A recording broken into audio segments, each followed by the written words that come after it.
നമസ്കാരം. ഇന്ന് കണ്ട അതിമനോഹരമായിട്ടുള്ളൊരു വാർത്തയുണ്ട്. ഒരു പക്ഷേ അടുത്ത കാലത്ത് കണ്ട ഒരു ഹൃദയസ്പർശിയായിട്ടുള്ള ഒരു വാർത്തയായിട്ട് വേണം പറയാൻ. അതായത് അതിൻ്റെ ദൃശ്യങ്ങളിൽ നിന്ന് നമുക്ക് തുടങ്ങാം.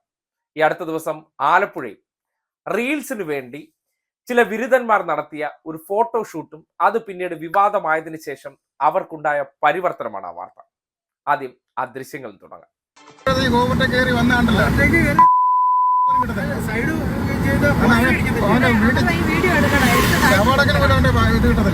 കണ്ടില്ലേ, തിരക്കേറിയ പുനലൂർ കായംകുളം റൂട്ടിൽ റീൽസിന് വേണ്ടിയുള്ള അഭ്യാസ പ്രകടനമാണ്. ഒരു വിവാഹത്തിന് പങ്കെടുത്തതിന് ശേഷം യുവാക്കളുടെ ആ അഭ്യാസ പ്രകടനത്തിന്റെ ദൃശ്യങ്ങൾ പുറത്തു വന്നതിന് ശേഷം വലിയ വിവാദമായി. ഈ ദൃശ്യങ്ങൾ ആരോ ഷൂട്ട് ചെയ്ത് MVDക്ക് അയച്ചു കൊടുക്കുന്നു, ഈ വണ്ടി കണ്ടെത്തുന്നു, ഈ യുവാക്കളെ പിടിക്കുന്നു, ഇവരുടെ ലൈസൻസ് റദ്ദാക്കുന്നു. അതിനുശേഷം മോട്ടോർ വാഹന വകുപ്പ് സ്വീകരിച്ച ഒരു മാതൃകാ നടപടിയുണ്ട്. അതായത് പണ്ടത്തെ പോലെ വലിയ ഭീമമായിട്ടുള്ള പെറ്റി അടിച്ചു കൊടുക്കുകയോ അല്ലെങ്കിൽ ഇവരെ ശകാരിക്കുന്നതിനപ്പുറം ഇവരെ സേവനത്തിന് വിട്ടു. ഒന്ന് പുനലൂർ ഗാന്ധി ഭവനിലേക്കും പിന്നീട് ഒരു ഘട്ടം വണ്ടാനം മെഡിക്കൽ കോളേജിലേക്കുമാണ്. ആലപ്പുഴ വണ്ടാനം മെഡിക്കൽ കോളേജിലേക്ക് സേവനത്തിന് പോയി കഴിഞ്ഞാൽ മാത്രമേ നിങ്ങൾക്ക് പിന്നീട് ലൈസൻസ് തിരിച്ചു നൽകൂ എന്നുള്ളൊരു ഡിമാൻഡ് വെച്ചു. ആ ഒരു മാതൃകാപരമായിട്ടുള്ള ശിക്ഷാരീതി, ആ ശിക്ഷാരീതിയിലൂടെ യുവാക്കൾക്ക് വന്ന മാറ്റം ഒരു പക്ഷേ രക്ഷിതാക്കൾ കൂടി കണ്ടിരിക്കണം. കാര്യം അത് പറയേണ്ടി വന്നത് എന്തുകൊണ്ടെന്നാൽ വ്യക്തികൾ രൂപപ്പെടുന്നത് എങ്ങനെയെന്നറിയും, അനുഭവങ്ങളിലൂടെയാണ്. നല്ല നല്ല അനുഭവങ്ങൾ ഇല്ലാത്ത വ്യക്തികൾ എപ്പോഴും അകക്കാമ്പില്ലാത്തവരായി മാറും.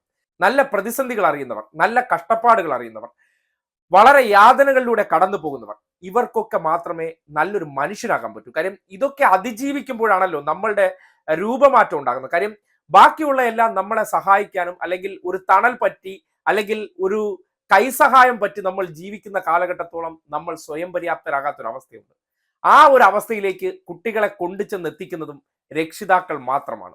ആ രക്ഷിതാക്കൾ അനുഭവങ്ങൾ കൊടുക്കാത്തത് കൊണ്ടും യാതനകൾ മനസ്സിലാക്കി കൊടുക്കാത്തത് കൊണ്ടും എൻ്റെ കുട്ടിയായതുകൊണ്ട് അവൻ ബുദ്ധിമുട്ടാൻ പാടില്ല എന്ന ചിന്തയാണ് പല കുട്ടികളും ഇങ്ങനെ വഴിതെറ്റാൻ അവസരമുണ്ടാകുന്നത്.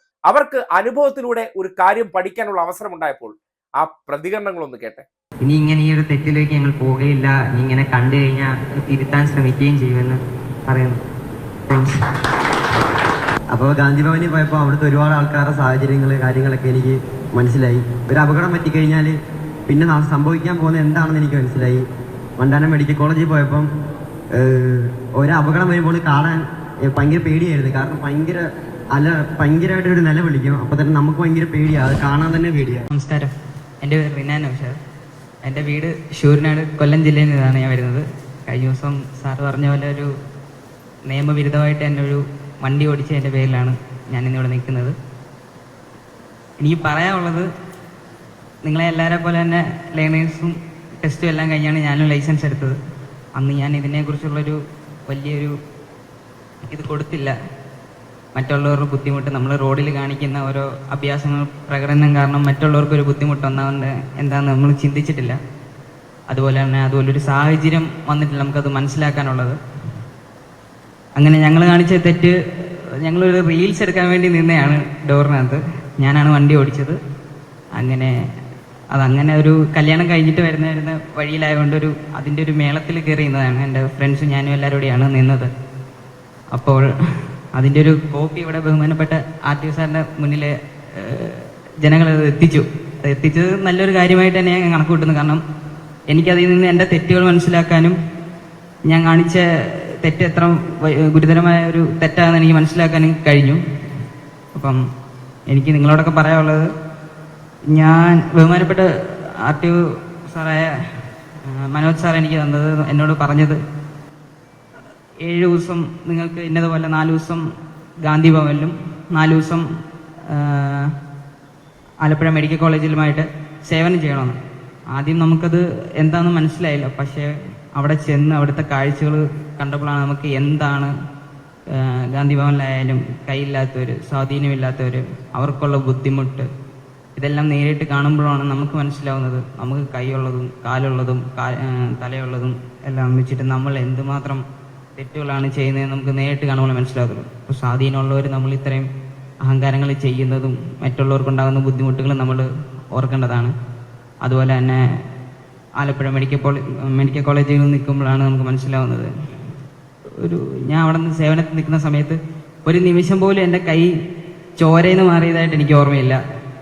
ഭക്ഷണം പോലും എനിക്ക് കഴിക്കാൻ പറ്റിയിട്ടില്ല. കാരണം നമ്മൾ കൊണ്ടുവരുന്നതെല്ലാം ആംബുലൻസിൽ നമ്മൾ കാണുന്നത് ചോരയിൽ കുളിപ്പിച്ച ഓരോ ശരീരങ്ങളാണ്. എൻ്റെ കയ്യിലിരുന്ന് തന്നെ ഞാൻ കണ്ടിട്ടുണ്ട്. 1-2 പേര് മരിച്ചിട്ടാണ് ഞാൻ എടുത്ത് സ്ട്രക്ചറിലോട്ട് വെച്ച്. എനിക്ക് നല്ല ഓർമ്മയുണ്ട്. അപ്പം അതൊക്കെ അപ്പോഴാണ് എനിക്ക് മനസ്സിലാവുന്നത് നമ്മൾ കാണിക്കുന്ന തെറ്റ് കാരണം മറ്റൊരാൾക്കുണ്ടാവുന്ന ബുദ്ധിമുട്ട്, അല്ലെങ്കിൽ അവിടുന്ന് ഞാനൊരു റാഷ് ഡ്രൈവിങ് ചെയ്യുമ്പോഴത്തേക്ക് അവിടുന്ന് എന്തെങ്കിലും ഒരു തട്ടോ മുട്ടോ ഇല്ലെങ്കിൽ ഫ്രണ്ടിൽ പോകുന്ന ഒരു സ്കൂട്ടറിന് ഒരു തട്ട് കിട്ടിയാൽ മതി. പുള്ളി താഴെ ഹെൽമെറ്റ് വെച്ചിട്ടുണ്ടെങ്കിൽ ഹെൽമെറ്റ് പൊട്ടിപ്പോയി കയറാനുള്ള സാധ്യത ഉണ്ടല്ലോ. അപ്പം അത് ഞാൻ മനസ്സിലാക്കുന്നു, എൻ്റെ തെറ്റെന്താണെന്ന് ഞാൻ പൂർണ്ണമായിട്ടും മനസ്സിലാക്കുന്നു. അപ്പം നിങ്ങളോടൊക്കെ പറയാനുള്ളതെന്ന് പറഞ്ഞ് ലേണേഴ്സ് ലൈസൻസ് ഒക്കെ കിട്ടി കഴിയുമ്പോഴത്തേക്ക് നമുക്ക് വണ്ടി എടുത്തുകൊണ്ട് റോഡിലോട്ട് അങ്ങനെയുള്ള സന്തോഷമായിരിക്കും എല്ലാം. അപ്പം പറയാനുള്ളതെന്ന് പറഞ്ഞു കഴിഞ്ഞാൽ ശ്രദ്ധിക്കുക, സൂക്ഷിച്ച് വണ്ടി ഓടിക്കുക, നിയമങ്ങൾ പാലിക്കുക. കണ്ട കാഴ്ചകൾ കണ്ടിട്ടാണ് ഞാൻ പറയുന്നത്. എല്ലാവരും ശ്രദ്ധിച്ച് വണ്ടി ഓടിക്കുക. കേട്ടോ, ജീവിതത്തിൽ ഇത്തരം സാഹചര്യങ്ങളൊന്നും അവർക്ക് നേരിടേണ്ടി വന്നിട്ടില്ല എന്നല്ല, നേരിടാൻ അവർക്ക് അവസരം കൊടുത്തിട്ടില്ല. കാര്യം നമുക്കെന്നും അവർ കുട്ടികളാണല്ലോ.